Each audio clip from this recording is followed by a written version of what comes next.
This card pulled for you is from the Fairy Forest, an oracle of the wild green world by Lucy Cavendish. Card 26. The Merciful One. Compassion, release, relief.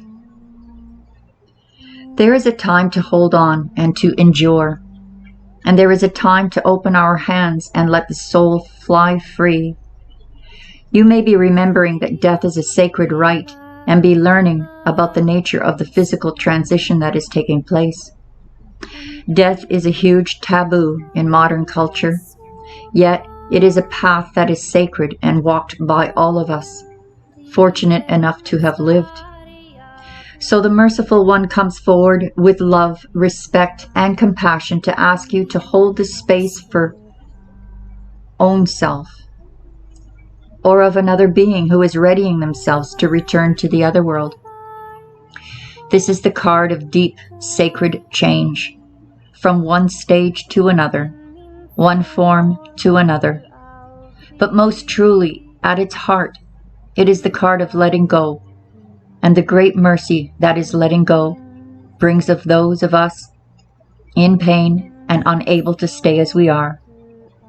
The Merciful One lifts pain, makes passing easy, ensures we are surrounded by loved ones, and respects the great moment that is this.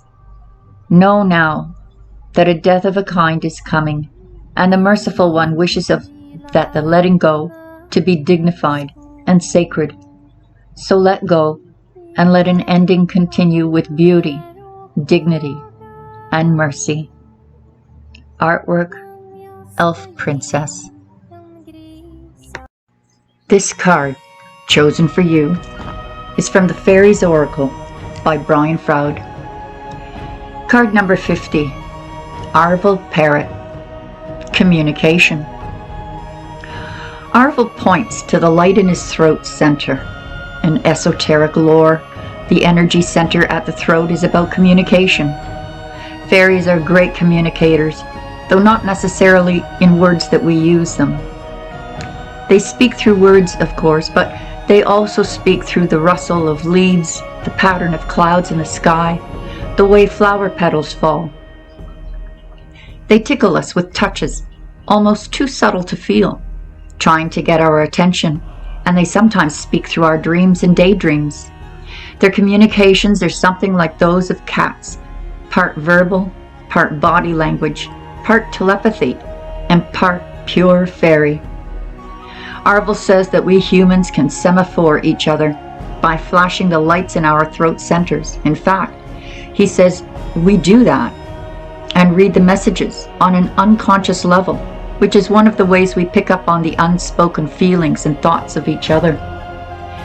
Arvel also says, and I agree, that almost any situation can be improved by people listening to each other, and that listening is a half full, half good communication. The other half, of course, is speaking truly and clearly. Some people use speech as a game or as a test for others to see if they can puzzle out the meaning, and this is fairly fun, as long as actual communication doesn't matter. When it does, though, it is helpful if we try for clarity, at the very least, and hopefully wisdom as well. Arvel has many wise sayings to help us. It takes two to say yes, but only one to say no. Where the stream is shallowest, greatest is the noise. He that always complains is never pitied. Better than gold is a tale rightly told. 'Tis easier to give advice than to take it. From the place where deer are not, they're not easily to be got. Whoever burns his bottom must himself sit on it. Well, enough of that. Arvel reminds us that good, clear communication is sometimes hard work. It requires elbow grease because the elbows are the secondary energies to the centers of the throat. He wishes you to know that his elbows are well greased. As a message, clear communications are vitally important here. Strive for verbal brilliance. Listen carefully. Be articulate. Be willing to calmly debate the issues and explore ideas with others. Open communication will enhance the chances of success all around.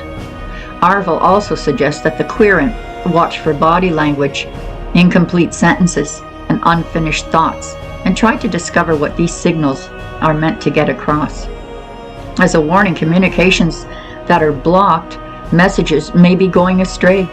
Confusion is 70% likely and rising. Double check whenever possible. If you just heard someone say something out of character, it may well be that you misheard and misunderstood. There may be missing email posts, gone astray, or important words unsaid. Someone may have laryngitis, his throat blocked by unspoken words. Useful information held in silence benefits no one and may harm the situation.